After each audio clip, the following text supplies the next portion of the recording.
I stayed where I was. The van eased forward. The engine hummed low and steady, unbothered, like this was just another ordinary morning errand.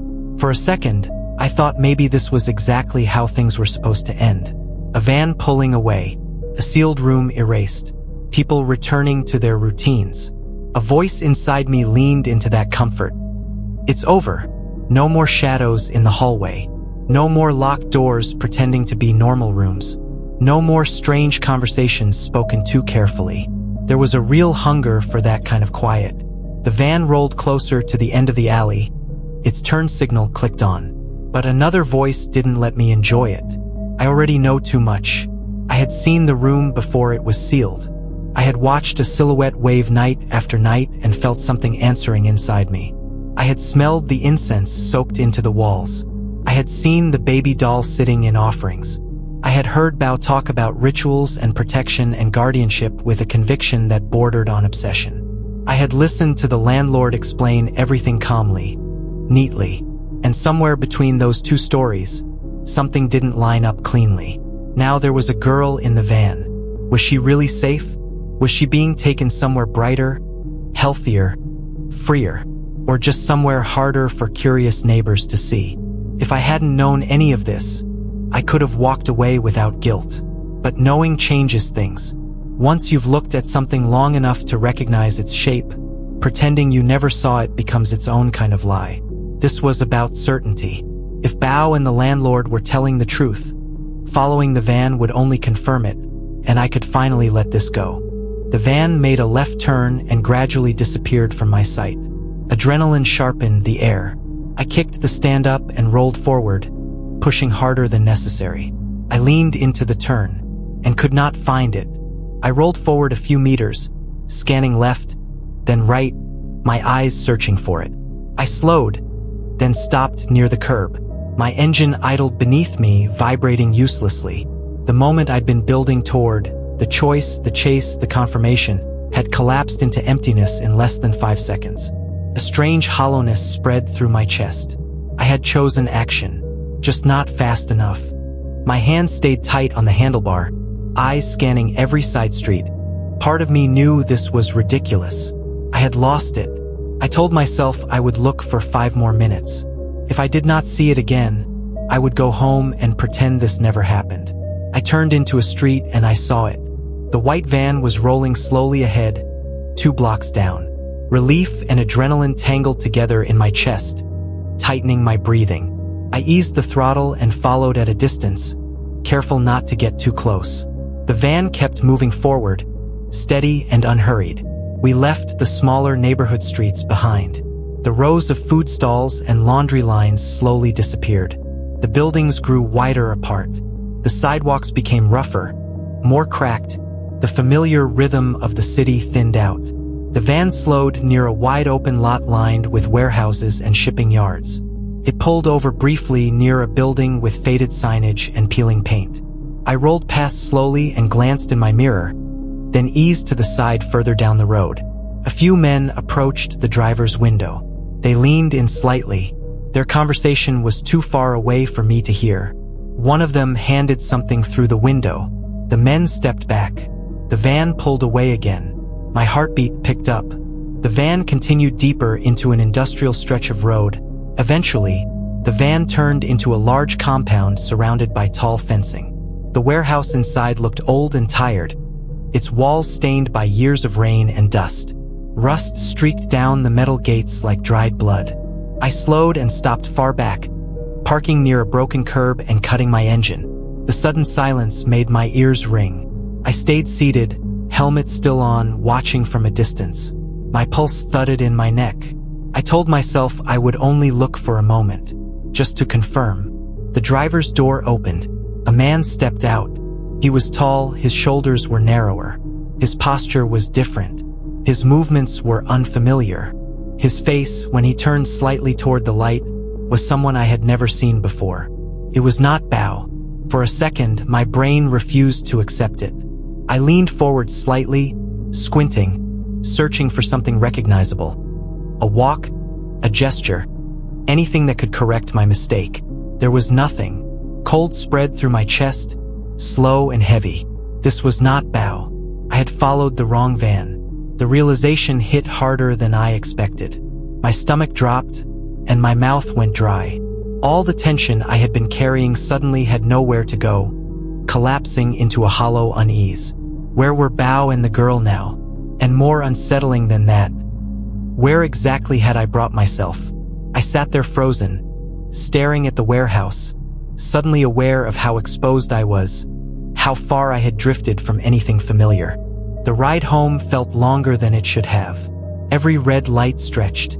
Every intersection made me hesitate an extra second before committing to the turn. I kept checking my mirrors even when there was nothing behind me. When I finally turned into my street, I parked my bike, removed my helmet, and took a slow breath, trying to let the ordinary world pull me back into it. When I came closer to my room, that was when I noticed my door. It wasn't closed all the way, just a narrow line of darkness between the door and the frame. Small enough that someone could easily miss it if they weren't paying attention. Small enough that I could have done it myself in a rush. I stood there for a few seconds longer than necessary, letting my eyes adjust to the shadow inside the room. Maybe I forgot to pull it shut properly. Maybe the latch didn't catch. I nudged the door with the back of my hand and pushed it wider. The room looked normal. The bed was where it should be. The desk lamp was off, but the fan was on. Strangely, I always had a habit of turning it off before I leave. I stepped inside and closed the door behind me. That was when I had a feeling that something was slightly misaligned. I scanned the room slowly. I couldn't point to anything concrete. Every memory felt slightly unreliable now, like a corrupted file that kept replaying with tiny distortions. I dropped my keys onto the floor and sat on the edge of the bed. I stared at the wall and let the noise inside my mind spin itself out. I was tired of guessing, tired of decoding half-truths and reading between lines that kept moving, tired of feeling like every conversation came with invisible strings attached, tired of wondering who was lying, who was protecting whom, and whether I was even capable of recognizing the truth anymore. I realized how many people had been shaping my reality without my consent. What I was allowed to see, what I was allowed to know, what questions I was quietly discouraged from asking. Every version of the story had been handed to me like a controlled dose of medicine. Never enough to heal, never enough to kill the infection. And everyone had their own agenda. Everyone, except me. I kept staring at the wall for a long time. My mind kept replaying everything till I had a headache. At this point, I got sick and tired of everything, everyone. I wasn't going to keep letting other people decide what parts of reality I deserved to touch. Whatever this was, ritual, business, lies, coincidence, van, landlord, boyfriend, waving girl, I was done being dragged through it blind. I would find out the truth by myself. First things first. If I wanted the truth, I needed to stop speculating and start confirming. The biggest loose thread right now was Bao. Did he actually move out, or was that just another story layered on top of the others? There was only one way to answer that. I needed to check his room, but the hallway camera. Yes, the camera could see me. I was fully aware of that. But honestly, I did not care anymore. I had talked to Bao. We had walked out for coffee together. He was technically someone I knew. If I walked to his room, nobody could reasonably accuse me of anything strange. If someone asked, I would simply say I was looking for him to hang out. I walked toward the end of the floor where Bao's room was. My footsteps echoed cleanly against the concrete. The camera sat above, doing its job, watching everything like it always did. I let it watch. I reached his door and tried the handle. Locked. I checked the window. Also locked. There was a narrow gap between the window frame and the curtain, just enough space to see inside if you leaned close. I took out my phone, turned on the flashlight, and angled the light through the opening. The beam swept across the room. Empty. No mattress. No bags. No helmet. No phone charger plugged into the wall. No scattered clothes. No random clutter that someone would leave behind if they were coming back. The floor was bare. The corners were clean. The room looked like it had been cleared out properly, not temporarily abandoned. That was confirmation number one. Bao no longer lived here. While I was still scanning the empty space, a voice spoke behind me. "What are you doing?" Exactly what I expected. I turned around and it was the landlord. He wasn't alone. A middle-aged man stood beside him, holding a phone and glancing toward the room with quiet interest. "I was looking for Bao," I said plainly. "Thought maybe we could grab a coffee. Didn't see him around, so I checked." The landlord looked at me for half a second, then nodded. "I told you already." He moved out. His voice was casual, almost bored. He gestured for the man beside him to come closer and unlocked the door. They stepped inside together. The other man immediately began scanning the space, peering into corners, checking the window, measuring the room with his eyes. The room was being shown to a new renter. I stood there for a moment watching it unfold. Bao was gone. The room was back on the market. Good. One layer of uncertainty removed. The next step was the money. The two police guys, they still owed me 95 million. Last time they only gave me 5 million and I had never heard from them since then. If they were going to disappear, it would happen quietly. That's how people like them operate. So I contacted them first. I sent a short message. "When will we meet again for settlement?" A few minutes passed. No reply. I tried calling them a couple times. No answers. These guys seemed to never reply without something they could benefit from. So I sent them another message. "There's something I want to discuss. About the doll and string thread." About an hour later, they finally replied. "What about it?" I went straight to the point. "We need to settle the rest of the money first." A few minutes passed before the reply came. "We already paid you." I typed back. "You paid me 5. The agreement was 100. Another pause. Longer this time. Then, "We're still waiting for the fund from the department. It's still pending. We're trying our best." I didn't argue the logic. I went straight for the throat.